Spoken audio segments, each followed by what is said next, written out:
A very, very warm welcome to this truly exciting panel on empowering stories, lessons from stories of women trailblazers in research and leadership.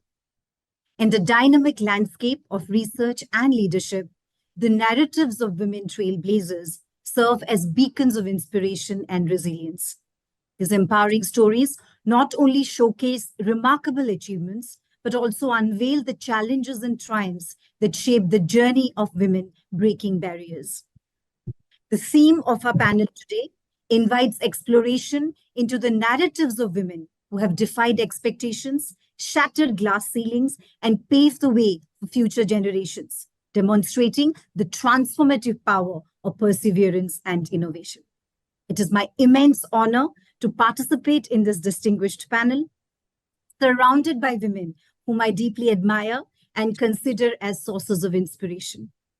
The accomplished panelists who have gathered here today have not only motivated me personally, but they have been guiding lights for many like me, encouraging us to embrace the courage of our convictions and to embody the strength of character that is needed to pursue those convictions. So I want to welcome all the panelists, and I want to express my deepest gratitude to each and every one of you for joining us here today.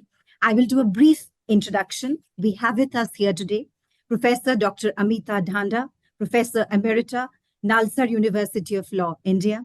We have Professor Dr. KUMARI, Vice Chancellor, National Law University, Odisha, India. Professor Dr. PURVI POKHARIYAL, Dean, School of Law, Forensic Justice and Policy Studies, National Forensic Sciences University, India. Dr. INDU SHAHANI, President, Atlas SkillTech University, India. My name is UPASANA MAHANTA. I'm a professor here at Jindal Global University, and it gives me immense pleasure to be able to moderate this truly exciting panel. I'm confident that today's discussions will serve as a catalyst for fostering profound and meaningful dialogue, encourage emerging talents to embrace their potential, and contribute to the collective advancement of our fields. So without further ado, may I request our panelists to take a few minutes and reflect on the theme today. Post that, we will have an interaction in a question and answer format. We also look forward to taking questions from the audience. So please give us your questions, write your questions down in the Q&A box, and we would be more than happy to take your questions and have our panelists respond to them. May I request Professor DHANDA to start off the conversation today by reflecting on her journey and her story. Professor DHANDA, over to you. Thank you so much, Upasana. I'll just sort of begin from saying that when Rajkumar wrote to me, my only reason for agreeing to speak on this panel was I thought it would give me an opportunity to talk about my professor, Rotika Sarkar, and as well as, other powerful women professors or teachers whom I have had interaction with. And at that point of time, I did not know that Ved was also going to be on the panel. So it is like, one does, I don't want to be like totally appropriating the script, but I suppose somewhere for both of us in different ways, and I don't want to, I'm certain Ved would speak on her own this thing, but it's the fact of having a woman professor who kind of like, stood out in every which way. I mean, she wasn't like, you could say, a prototype or a photocopy of her male colleagues. The kind of reaching out she would do, as well as the sort of disciplining she would accomplish, was something that were like, like living models for all of us as to what kind of people we wanted to be. Professor Sarkar, she'd had this marvelous cigarette holder on which she would have her cigarette very, what should I say, delicately poised. And it was like, whether it was the dean or it is the senior professors, the waving in and out that she would do there. Then, of course, her own stories of her struggle that we listened to, in the sense of like at the time when she started teaching criminal law, the dean concerned felt that, oh, how can a woman go and teach a topic such as this? So told her when it will come, we'll have a male colleague come and teach. So knowing that this is what is going to happen, she taught rape law before it was due in the classroom. And so when he said, oh, now you can have, she said, oh, I've already finished teaching it. So that kind of, subversion, that kind of standing up on your own and just being a presence, both a benign presence and a powerful presence. I somewhere do think that, and that's where, and I suppose when so many of us say that you need more women, you need to visibilize them more. You talk in terms of whether it's safeties on streets or it is like a new way of thinking in institutions. You need numbers also. You just don't need iconic figures. You need people there. So I would want to sort of begin this discussion by saying, I'm grateful that we had such like models. I had an equally powerful teacher in Miranda House when I was studying. She was the vice principal there.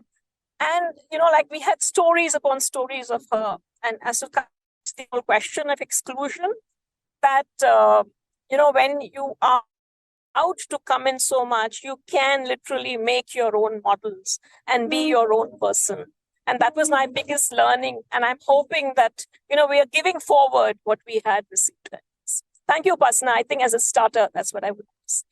No, that is a wonderful way, I think, to start the conversation. And something that you said just really resonated with me, and I'm sure with many others, that presence matters. And the fact that when we see role models, when we see others do what we aspire to do, what does it inspire in us, and what it makes us believe that we are possible, we are capable of doing, and the potential that lies within us. And on a completely different note, I'm glad to hear that Miranda House is my alma mater too.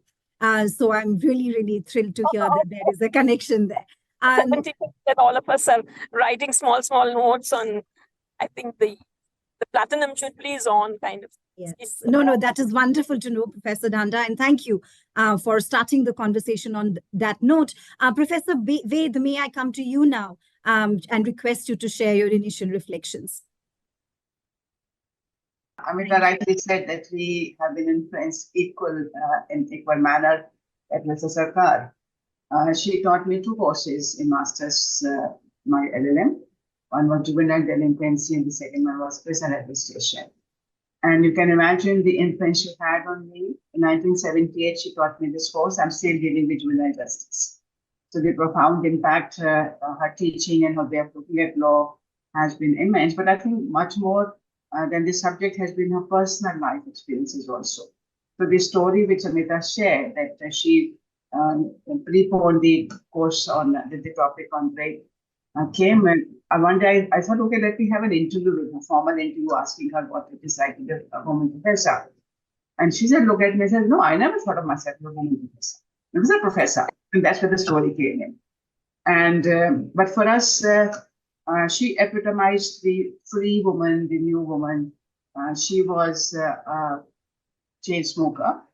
In the classroom, the LLM classes happen usually in the chambers of the teachers. She will go to her chamber, and she would be sitting on the chair with folded leg, will have one cigarette in one hand, would have black coffee brought from home in 2 jars, and she will offer everyone tea during that class. And it was a completely uncomparable experience from any other teacher. And we had other women teachers, but they did not behave in this manner. Other teachers were more like, they were there like appendages in the university. They had their own sphere, but there was no identity as such. But she had an identity. She would wear very bold necklaces, very beautiful from all over the world then. So I think in my dressing also I've taken a lot of things from her. That's not to bother about what other people think about. And then another story she told us of the wearing of sari. She joined the law faculty in 1956, the year I was born. And this is a story from 1956 that we're talking about on the rape law. And at some stage in her career, she broke her leg. So she was wearing not a sari, but a salwar kameez and whatever other. I think salwar kameez was what she was wearing. Then some stage, somebody told her that now your structure is open, your caste is over, you can come back to saris.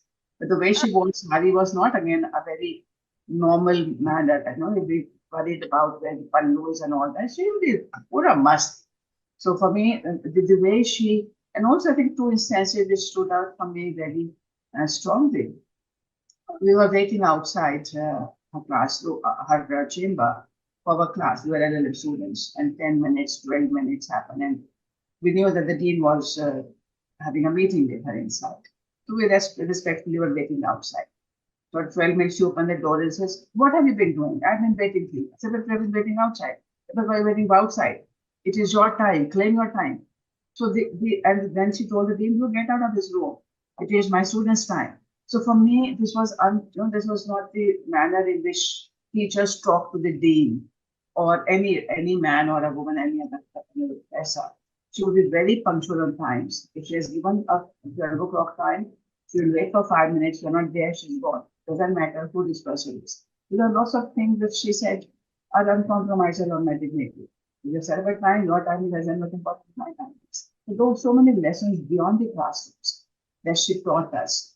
While she was there in the university, she was quite friendly teacher, very open to listening. Anybody has a problem, she had a face where everybody would feel comfortable and go. And but after she retired, she just converted herself to an elder sister, a friend kind of thing.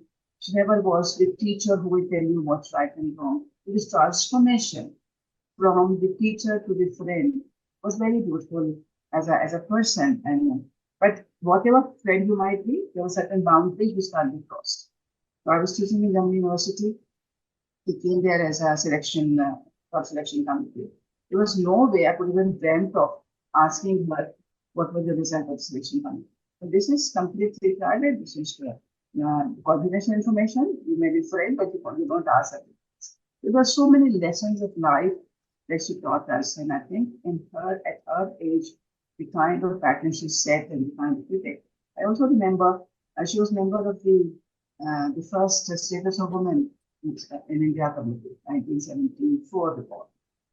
And when she did all that report, she said that first time that I am doing the same things in my own house. So she had to reestablish an equation with her husband of equality. So initially there was a lot of tension because she was trying to change something which was patriarchal to an equality. And she said that now it is well settled that if I go out for a conference, Chancellor will cook and prepare meals and all. If he has gone for a conference, I'll do that. It's not that only the wife, so she was not only being part of the equality movement at a theoretical level, she lived that. And for me, that was very, very. Thank you, Professor Ved, for sharing that. And I have to say, I as someone who is always looked at Professor Ved, people like you as sources of inspiration and motivation. Now to sit and hear Professor DHANDA and you speak so beautifully and so much of inspiration that you've drawn. I mean, the conversation that we are having today about Professor Sarkar and the indelible impressions that she had left on you, it just makes us realize how much what we do, how we conduct, what we say, leaves an impact on students and on young minds, and what kind of possibilities of inspirations that is there if it is done the right way. So thank you so much. It is truly exciting to hear that. Yes, Professor Ved, you can please say. One more thing, the story on the rape teaching. After so many years in 1996, so that's how many years on 1956? 40 years later. We had the same story repeating itself again. I was in Law Center 1 earlier, and we reintroduced. At some stage, the offense of rape got dropped off. Then we reintroduced it, and we didn't have much problem in LC1 to reintroduce that. Even though my head of the department at that time was very much against us teaching certain cases, that look, this is what KUMARI is going to teach. Then that's the cut the story short. Then I got into the other center, campus law center, and we had about 9 teachers teaching the course. And one of the male teacher got stuck, says, "No, I cannot teach this stuff. I will not teach it." He was just too shy and he felt very awkward teaching that offense. And then, so for me, in 1996, I offered to teach that course in his class, and I did. And he did not come for the class. Next year, he declared it to be a self-study topic. So for me, that the struggles are still the same. That it was the other way around 40 years ago, 40 years later, we are having the other way around, but the issues of women women issues still remain a taboo area, and this is seen more as an offense of sexuality rather than as violence and aggression. So I think the efforts, still a lot more needs to be done on this. Just because and I know that many women teachers even today feel very awkward taking this topic. So something which in 1956 the Sarkar found as a non-issue continues to be an issue. No, you're very right, Professor Ved, and I think that's why conversations like this are so much needed. And there are many like us who need to be part of this conversation, hear these conversations, be part of these stories, so we can imbibe the values, invite the courage that is inherent in the kind of work that has already been done. So thank you for sharing that. May I come to you, Professor Pokhriyal, and request you to share your initial reflections on the theme. Thank you. At the outset, I must convey my thanks to Professor Raj and the JGU for giving this opportunity. As you rightly pointed out, I have been always a great admirer of Professor DHANDA and Professor Ved Kumari. They are the two role models for all of us in the legal academia, and we always look up to them. And when they share the stories of Professor Sarkar, whom we have never got an opportunity to meet and interact with, we really feel envy at times, because I still remember, in my early days, with Professor Bakshi, you used to talk about Professor Sarkar, in our conversations, and when talking about the engendering law, the first feminine reflections in the law on various aspects of law, that what we have studied is very, very important. And listening to this kind of stories is always very inspiring. So thank you for this opportunity.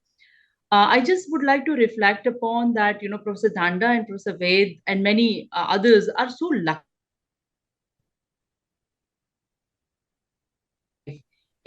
There are many women or many female who may not have this kind of an opportunity, but still they would like to, inspire from different mediums. If I talk about myself, I read Virginia Woolf at the very early age, A Room of One's Own, and that has infused that spirit that, how do we challenge the status quo and the set narratives of the society, and how do we develop a kind of an inner will to challenge the status quo, and how do we bring some kind of a revolution in this kind of a set narratives of the society. And this is how, the literature, there are a lot of when we don't have people around you, there are a lot of literatures and autobiographies that comes to your handy. This, I just would like to share this these two book that have really changed my approach and attitude towards the life and the larger picture of the professional world. One is Virginia Woolf, and the second one, which is a Gujarati novelist, Kundanika Kapadia. She wrote a very powerful book on Saat Pagla Akashma, which is in Gujarati, but which depicts the entire stories of women in the society, and that really helped me to groom myself, in developing certain qualities, that how do we develop the kind of an emotional stability and the resilience which is required in the highly competitive world. So what I always feel that when you do not have a role model around you physically, you have to always look after in different mediums. There could be autobiographies, there could be you may not have worked very closely, but that is what I am really grateful to some of these professors who have recommended these kind of books to me, and that really helped me to. Because as we all know, whenever we are working in any organization, there are always an organizational biases, and to break these biases, to make your own space with the kind of a perseverance and the serious kind of a commitment. I always feel that being a female, you have to showcase the double the output than the male counterpart. You always have to prove yourself much beyond with a greater amount of visibility in terms of your performance. So, and these kind of stories around you always helps us to perform better. Thank you. Thank you, Professor Pokhriyal. And I completely resonate with you when you say that many of us may not have the opportunity to have, encounters with women who are there, who are powerful women, who are able to inspire us in the physical sense of the term. I like the, Professor Ved and Professor DHANDA spoke about their experience with Professor Sarkar and what it meant to them. And where do we look for sources of inspiration and stories and autobiographies and reading about inspiring stories of women that helps you, and something that you said, to develop a will to challenge the set narrative. Because it's not easy. One doesn't even know that one can challenge the set narrative. You often become part of set narratives. So how do we create will within ourselves and have the kind of conviction to go ahead with challenging that set narrative, and the power of stories and narratives and the power of the written word in making it possible. So thank you for your reflections. May I now come to Dr. SHAHANI? Dr. SHAHANI, please, we would love to hear from you. Thank you. I'm going to take you all away from the world of the legal luminaries and Delhi to Bombay, the place of business, the financial center. And let me tell you how, as growing up, we were all enamored by the corporate world. And you always had your friends who were either doing IIMs and wanting to go into the corporate world. And I don't think, although I came from a family of educationists, my father was the reader of economics at the MS University. And, he used to talk about Hansa Mehta, the first vice chancellor of this country. And I still feel that we got inspired more by the corporate world. And I remember, and this is one story that I thought I would share, is I had this opportunity where I was with Sydenham College, and I was teaching there, and I was the fellow of Sydenham College. And then I got the opportunity of becoming the dean offered me a lecturership, and it looked very exciting. I mean, it's not every day that you get at a job in an amazing college like that. At the same time, one of the leading corporate world organizations had put up saying that Master of Commerce could also apply for these jobs and for the management trainee jobs. And then I got attracted to that, applied for it, worked 3 months hard for it, gone through 7 interviews. The 8th interview had to be gone through. And then, how wonderful the mother in your house is, who comes down and tells me while I'm going down the elevator for my 8th interview just to say, yes, I'm going to take up this job. And she tells me just one sentence which changes your life.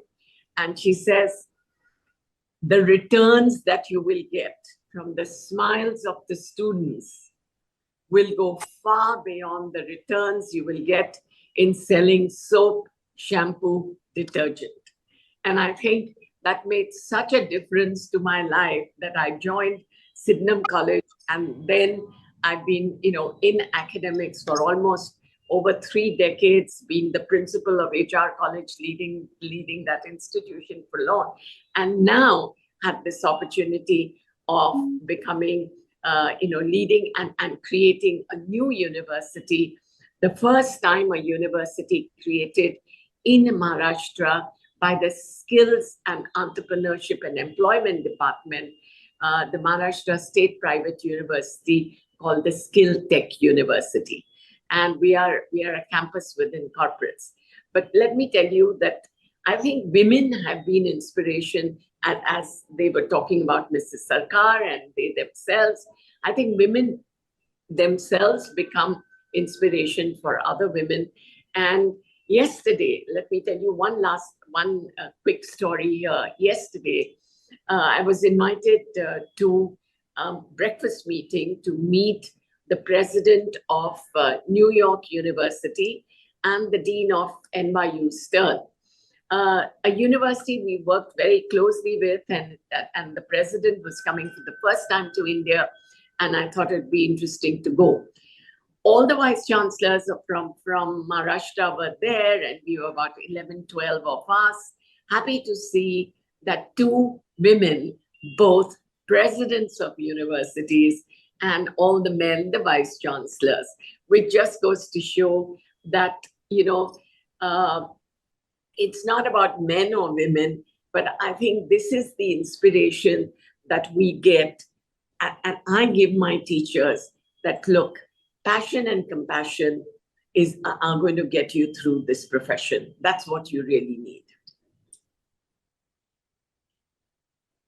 Thank you, Dr. Shahani. And passion and compassion, of course, and that does get one through. And I've had the good fortune of visiting the university and the Atlas SkillTech University. And we were fascinated when we visited with the kind of extraordinary work that is getting done under your leadership. So it is truly, truly inspiring for so many of us when, about what you have been able to do. And it's good to know how that journey started.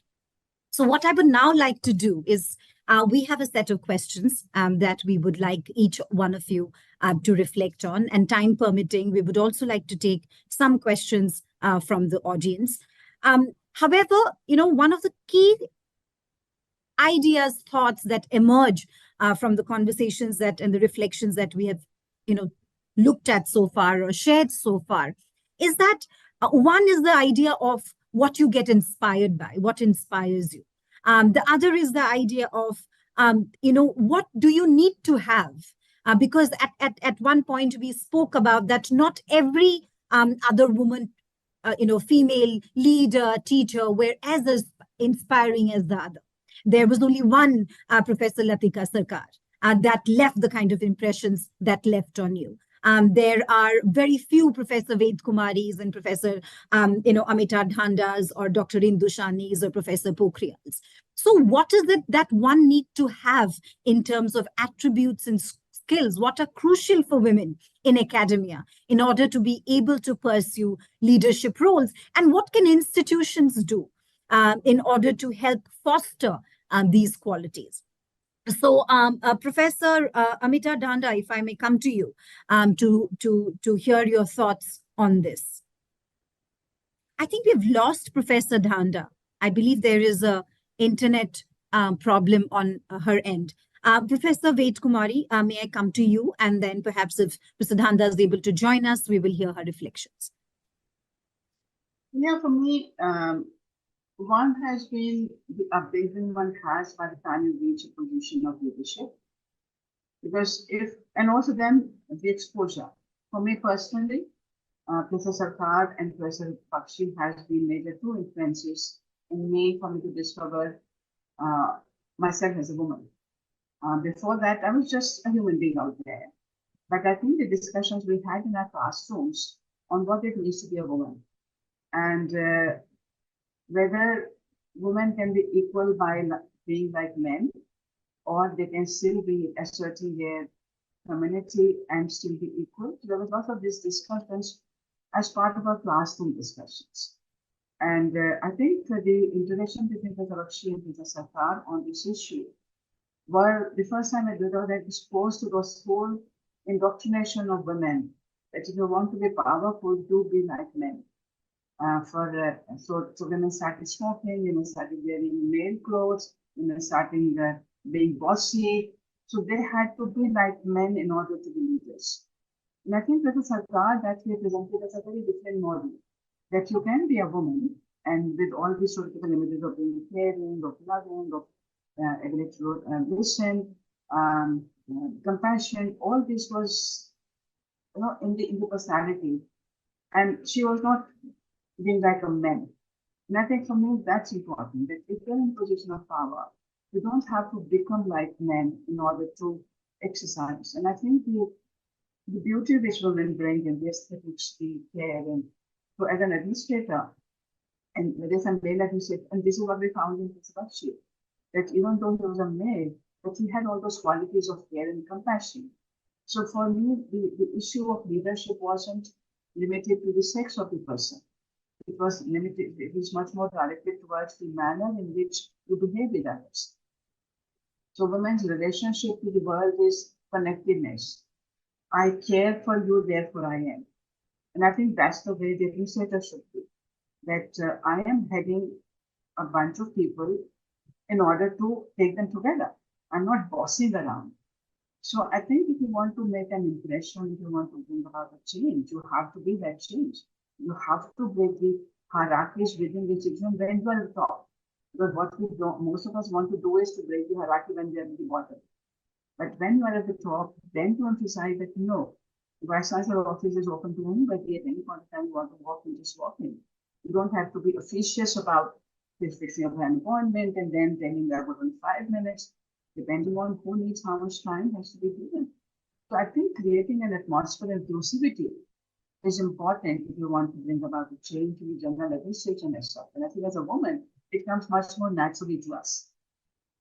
Or if it doesn't, then we should start working on it, because many times, many male have been our models and they have been quite hierarchical, and the aura of their personality itself creates that atmosphere. I think for me, the aura of inclusiveness is both versus authority is actually created for me was something which I emulate for.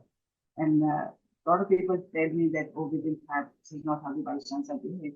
I said that maybe, but this is how I behave, and if I have to be Vice Chancellor, then this is how Vice Chancellors behave.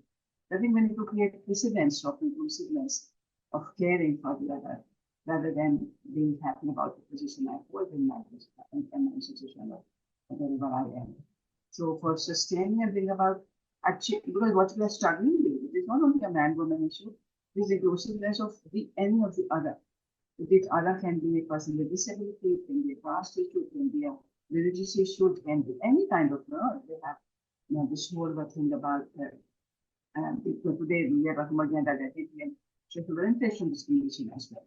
So the moment we become open to the other, accept that as us, then I think this is what women can do a lot more easily. When a child is born, whether the child is deformed or is a happy, healthy child, we necessarily look after that.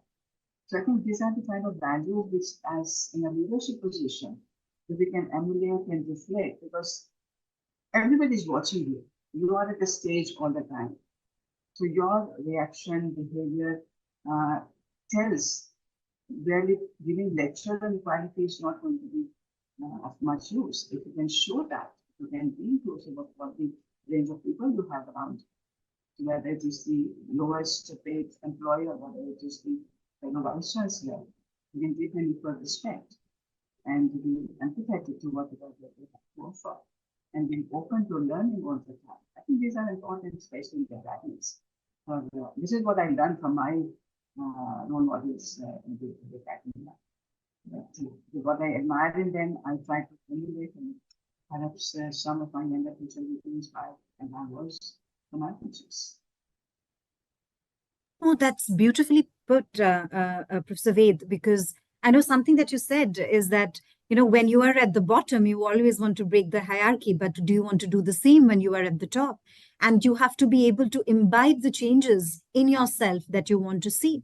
And such a complex debate that often happens, what you spoke about, this whole nature culture debate as to what is natural to us. And often, it is believed that, and which you said beautifully, that in order to be successful, you need to be, in areas which have been traditionally areas which were dominated by, say, males, you need to become like that. You need to become aggressive. You need to become, you need to let go of compassion and ethics of care and empathy. And what you said is very beautiful, because we need to embrace the ethics of care and empathy, and recognize the inherent power that lies in ethics of care and empathy. And that should become our strength.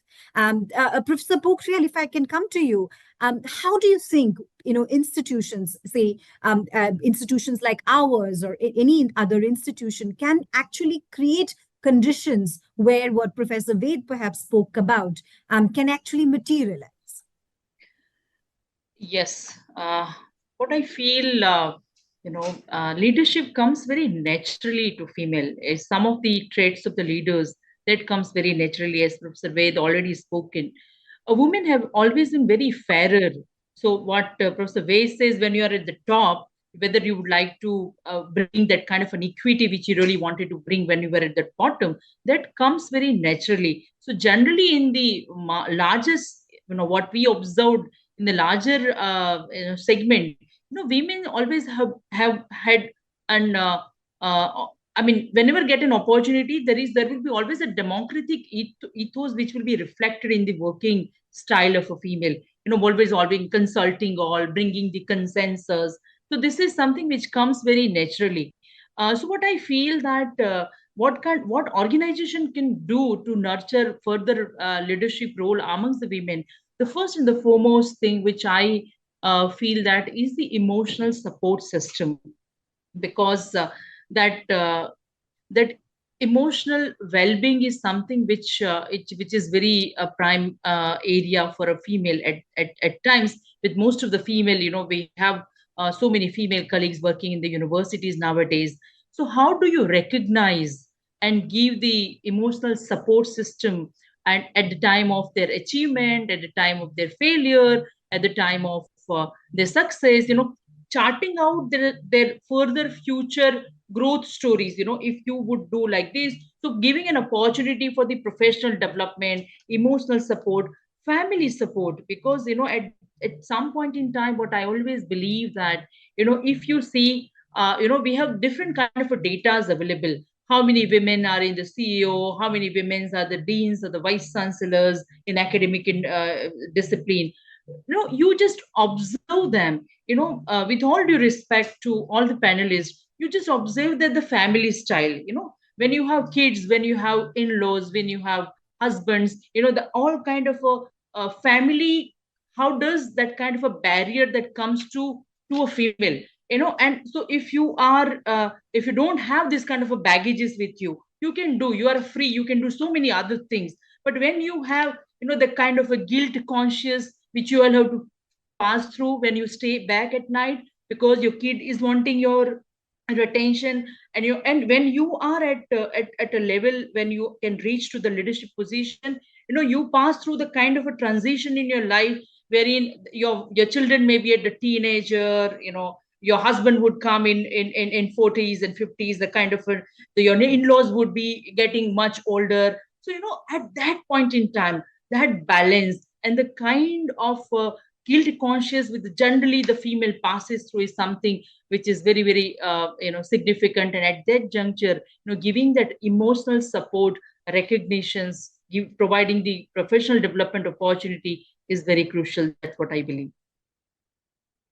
Thank you, Professor Pokhriyal. And it is actually a very, very important point, because often in the classroom, we have this conversation as to what kind of support system do women require. And when you start talking about, say, emotional support, you talk about creche facilities, you talk about accommodating the fact that women are balancing home and work. There are two kinds of arguments that happen. One is that, why are you assuming always that women are balancing work and home, and, we can do it, and men should contribute equally to household responsibilities, which is absolutely right. We need to move in to a conversation about shared household responsibilities. But till the time that happens, I often feel that, we're not going to wake up tomorrow and have a world where everything has fallen back into how we want them to be.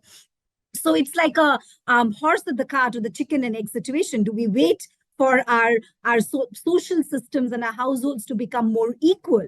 And, then you have full-fledged participation of women at the workplace? Or do we as workspaces account for the fact that there is an unequal distribution of labor when it comes to the space of home, and therefore account for it and create those support mechanisms for women in institutions so that they can fully and fairly participate in this process? So, Dr. Shahani, if I may come to you, and I'm good to see that Dr. Dhanda has also joined us. Dr. Shahani, over to you, and then I will request Professor Dhanda for her comments.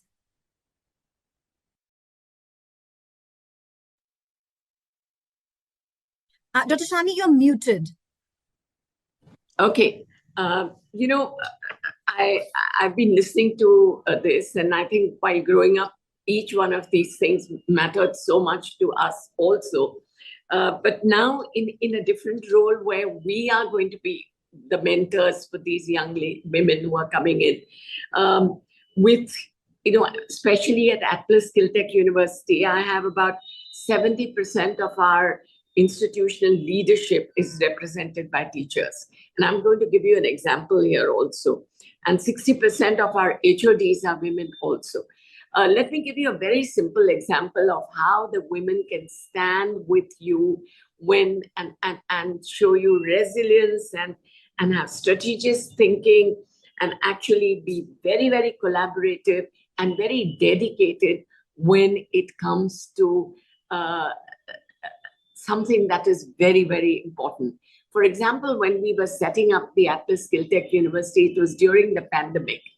And I'm happy to say that from the government side, there were 2 women IAS officers who were leading this. And they had amazing vision to say that, so what if it's the pandemic? All our inquiry committees and so on will be virtual. Now, that is something that has never been done, and that was being done by these women. And they encouraged us that go ahead. And then they said, you have to set up a Section 8 company, and you need some people to put in a little token.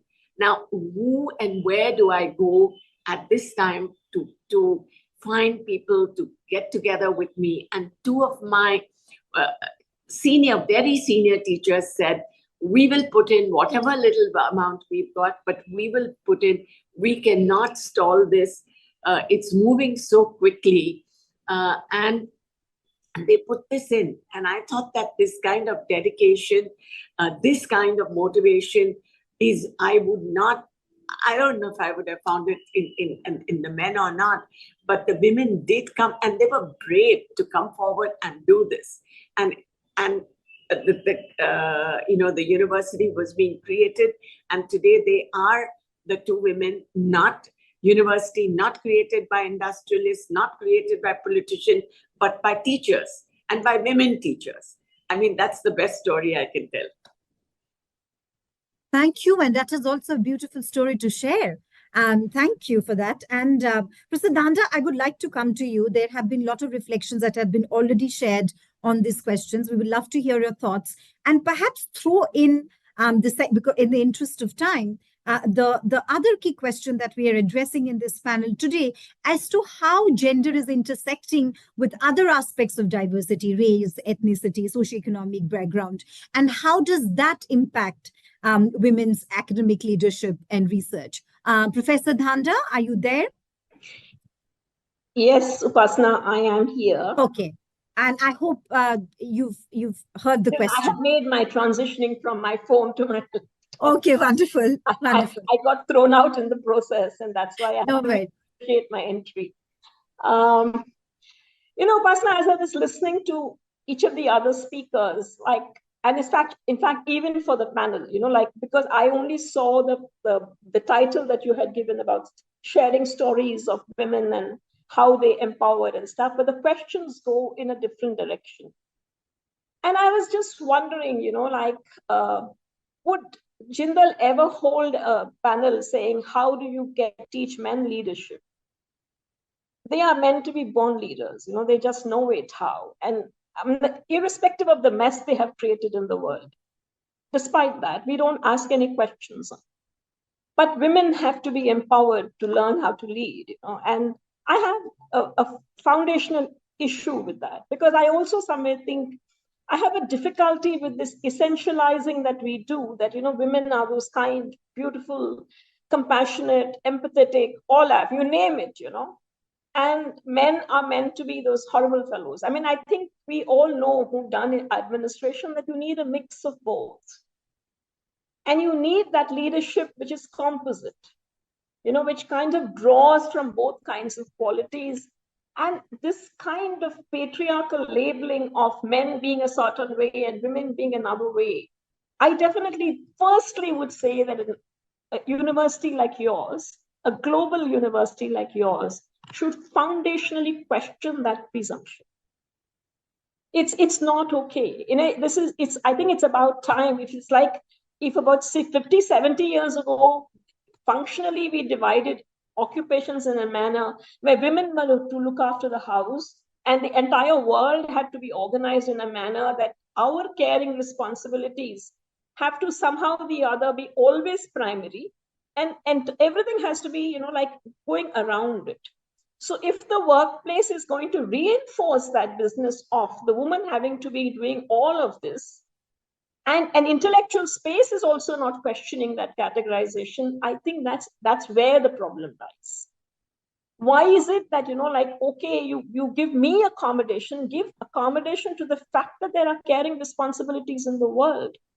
And those caring responsibilities need to be taken care of by all. So, like in the law itself, that, okay, you'll have a creche if you have this many women working.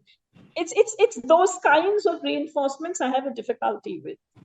And a similar sort of issue about, where you say, okay, you have to bring those people in our great kindness of heart, whether it is the Dalit identity or the person with disability or the queer identity, we do not see that, this humanity has that level of range.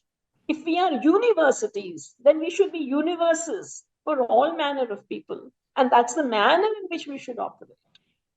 And I think in the process, it's also important to be asking that why is it that men have to be such, like abominable creatures and have to be such pains in the neck for them to be considered men? Because if they are kinder, or if they are like, there is a softer side to them, then the manhood itself becomes questionable. And I would want to begin this conversation at least from there. I think universities should stop asking what we need to do for women. We need to start asking, how do we become more humane places? How do we become places which are inclusive? How do we ensure that, all manner of people can contribute? Then if that is going to happen, women will also get their place under the sun. This is not an okay way, because this is like, till that happens in the short term, this is what we're going to do for you. And that short term will continue forever. Because you're not biting the bullet and not saying that this is not okay. It's not okay for anybody. It's not okay to be an insufferable administrator. It is not okay to be, sort of excluding people out. It's not okay to create that kind of a world. So, Dr. Amita, let me tell you just something which will really please you. A lot of discussion in the corporate world for DEI, which is diversity, equality, and inclusivity. And there was so much discussion saying that should this be something that should be in every organization, and diversity should be coming, and so and so forth. And I like the way Elon Musk on his, he makes a big statement to say that DEI should now die, DIE. And that's just the point that you're making. It's time that we went away from this men and women dialogue and actually look at leadership from everyone together and to see that how we can bring the best out from everybody. Empathetic institutions all round. All round, absolutely. I think we've given you the final word, and you're almost ending. You got 10 minutes to go. I have 10 minutes to go, so I'm not taking that as the final word. We will have a couple of more questions. But Dr.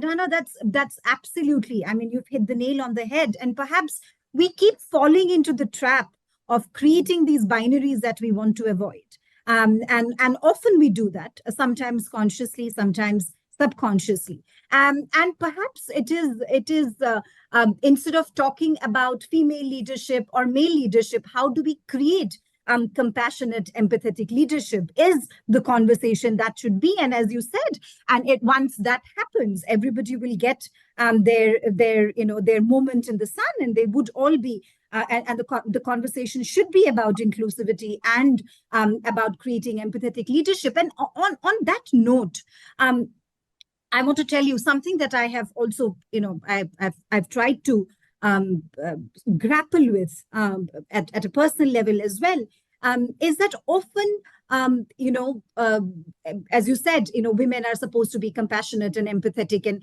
and supposed to do a particular kind of leadership, and men are supposed to be, bringing in a particular kind of leadership. And as you said, you need a combination of both to be a leader. You at times have to be both, and it is not. I want to tell you, limited to leadership roles alone. Both, you enter into a classroom, and it is the same as a female faculty. You are expected to be a particular way, both in terms of your empathy and compassion, and the same, and your aggression is read in a particular way, and the aggression by a male colleague may be read in another way. There has been a lot of studies done. There's one that we've tried to do here also, the teaching and learning feedback, and what students write about female faculty teaching them, and what is looked at as desirable, and what they write about a male colleague, and what is perceived as desirable. And unfortunately, and I completely agree with you, that perhaps we have not been able to break away from that kind of conversations. And these conversations have further added to, deepen the kind of stereotypes that already exist. And that we want to overcome, yeah. Absolutely. And I have seen, and you have seen much more than I do, that often any conversation about women in leadership becomes about adding women and stirring. And it's not a particular institution-related problem. It is just have two women and it becomes a gender diverse panel. You have a conversation about women leaders and it has to be by women. And, because only women can talk about women leadership, and then there will be another panel about another kind of leadership. But I think this is also reflective not only of thought processes rooted in university spaces or academic spaces. That is a reflection of the larger way in which the society operates, and the fact that despite the fact that there's so many women who have gone into higher education in India today, in terms of institutions of higher education, the number of women from paid employment is constantly falling, and they're dropping out of paid employment, giving the reason of not coping with this whole expectations that is there. So I'm so very grateful for you to stating it so boldly and clearly. And I think it is very important to recognize that, address it, and not shy away from recognizing that there is a problem there, and we all are part of the problem in some way or the other and must address it. With that, I have, a lot of the things I've gotten already addressed. There are certain audience questions which we must address. So quickly, I will try and take one or two a point. One question I find interesting. I'm just taking the moderator liberty of picking up a question. It's talking about the role that male allies can play in supporting the advancement of women in research and leadership positions. So how do we think about, because often when we talk about solidarity, we talk about women's solidarity, women standing up for each other, be there for each other. But how do we have an inclusive understanding and talk about male allies? Professor Pokhriyal, can I come to you? I mean, the least he can do is not interfering the work with the female.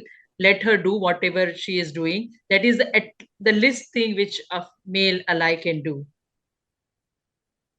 All right. The least one can do is not interfere. And perhaps any other quick thoughts from the panelists? No, for me, this whole conversation that we have to live in silos, I don't think I agree on that thing. We are the part of a family. There will be men and women, and you have to work with each other. Yeah. And women, when I talk to the young women, I said, okay, how many of you will take up the job or not? Whether this decision of taking up a job or not, will you consult your husbands? No. We will decide ourselves. Okay, if your husband tomorrow says, I will decide on my own whether I will work or not, will that be okay? That's not okay, but this is assumed that husband will certainly work. So women will have the choice to work or not to work, and they will not consult the husband. But the husband must never give up their job. I think we're not talking in terms of how to learn to respect each other. We cannot be living in silos within the same family itself also. Whether it's an institution or it is a whatever space you are, we have to learn together, learn to live together, work together, support each other. So I would have this whole thing that the And when I kind of say that feminine values, I value them more because I think they're good for society, for good for everybody. So and also I don't believe that just because by sex you are a woman, you are a woman. And that's a question which I struggled in the very beginning in my LLM. Because you have to tell me who is a woman. And I was looking at biological categorization of women and men, and we moved a long way from there to somewhere the qualities of caring are good for humanity. And that's where, for me, everybody has to emulate those values. Whether you are by sex, a male or a female or the other, doesn't matter. The qualities with which you look after the other and respect the other and give space for the other, and be inclusive of the other's requirement, that's what matters. Thank you. Sorry, I'll just say this. Yes, please. No, just a little lighter remark, please. Which my granddaughter once, she's only 7 years old, okay? And she tells me, Ma, the world wouldn't be interesting if the word MEN wasn't there in the word WOMEN. I thought that was, a 7-year-old, how yes. amazing. Sometimes children say the most profound things. In fact, Professor Ved, you were talking about, I have to travel a lot, given the kind of work that I do in administration as well. And I remember one of my colleagues once told me, so you're traveling. I have a small daughter. Who's looking after your daughter? I said, my husband's there. Oh, he is babysitting. So I had to say that when it is your own child, it is called parenting, not babysitting. So I think we need to get out of the kind of languages also that we have firmly sort of internalized. Final thought, quick reflections. I'll come to Dr. DHANDA at last as promised. I'm changing the question a little bit, which is, what do you think, if there is one thing you think universities to do, and I'm not asking about women leaders or bringing in women leaders, I'm saying, what should universities do to make spaces more inclusive? What should universities do to promote a leadership of empathy and care? If one thing that you would like to recommend, Dr. SHAHANI, Professor POKHARIYAL, Professor Ved, and Professor DHANDA, quick final thoughts. We have 2 minutes. Three quick things I would say. One, I think whether men, women, younger professors, older faculty coming in, mentorship is something that must carry on all the time now. It's amazing. Even today, in that 1 hour, getting to hear different faculty and such senior faculty, it's amazing to see how every word is like a mentorship. The second thing is, I think we stop giving leadership lessons. I think there are newer and different ways of leaderships that are coming out, styles of leadership. I was happy to read just a New York Times talking about what are going to be the future skills that are going to be very important. And, they said that so far it was the brain, and now it's going to be the heart. So I think we need to understand that there are different leadership styles which are emerging, and we need to look at those also. So I would say mentorship, leadership. And the third is, I think, very important for any university to do is to make it really inclusive or make it more student-centric, so that the fact men, women both are able to understand and are able to create that relationship with the young people and develop these young people and give them the right path. Thank you, Dr. SHAHANI. Professor POKHARIYAL, final comments. Thank you.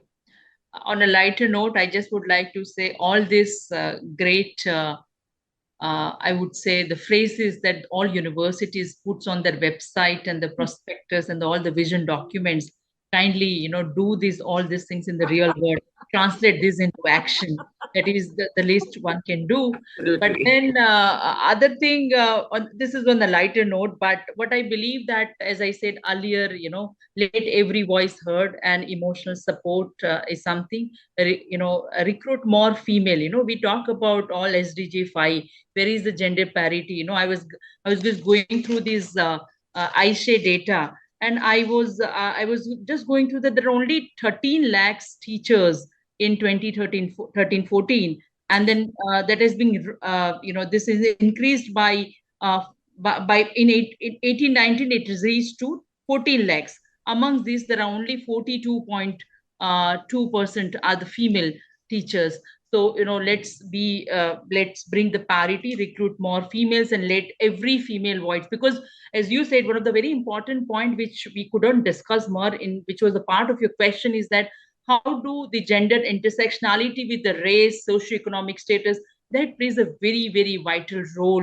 The women with race, women from a different socioeconomic strata plays a very different kind of a role in the organizational setup. So let those experiences be counted in all the decision-making process. Thank you. Thank you, Professor Ved. No, there was one thing which could change the world, we would have changed the world till now. So there's never one last word or two words or something. It is to be a continuous process and continuous dialoguing with the other. There's no other way around it.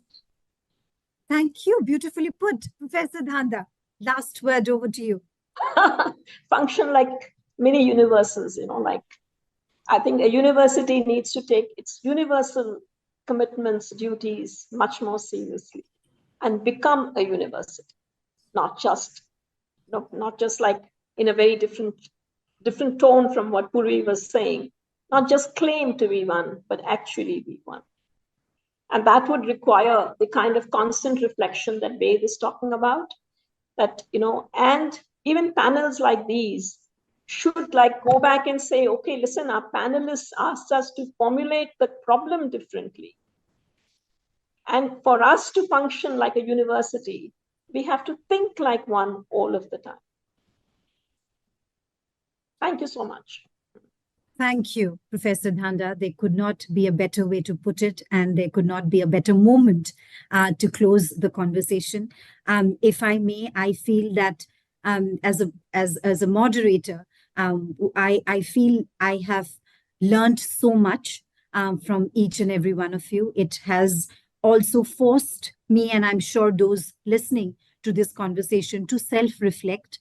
I cannot speak on behalf of universities, but I can say that on behalf of those of us who are trying to make a difference in very small ways in academia, in research, in positions of leadership, who aspire to be one day, making a difference, who are constantly inspired by people like you who are part of this panel. You have given me personally so much to think about and reflect on. There are so many internalized prejudices that one carries even in one's own mind. There are so many internal lines that we have drawn even in our own minds and hearts, that one needs to be constantly able to think back and reflect and find one's own location in this conversation and strive to do better. Strive to do better for oneself and for others. So thank you. It has been such an inspiring conversation. It's been a true privilege to be part of this conversation. So thank you very much. My deepest gratitude to each and every one of you. Thank you for being part of this panel. And I hope we can take the thoughts and reflections on this panel and implement it and live by it in our day-to-day life. So thank you very much. And this panel has now come to a conclusion. Thank you. Thank you all. Thank you, Professor AMITA, Professor Ved,